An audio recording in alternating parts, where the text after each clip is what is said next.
sembla una pregunta, òbviament, molt pertinent, molt interessant.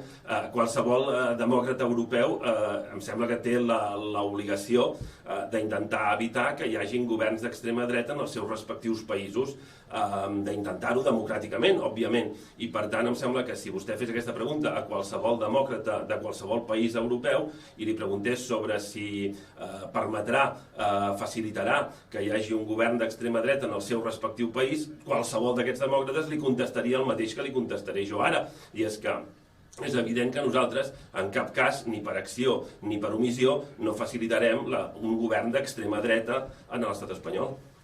Si llavors vostè volgués reiterar la pregunta, cosa que segurament voldria fer, i m'anticipo els seus desitjos, això vol dir que investirem altres opcions.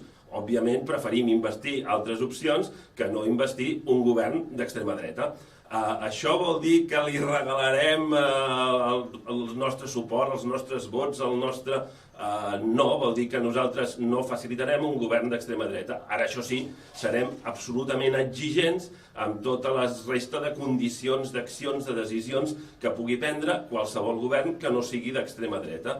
I com sabeu, nosaltres, en aquest sentit, som una garantia, ho hem vetllat sempre, ho hem cuidat sempre i ho continuarem cuidant i ho continuarem vetllant.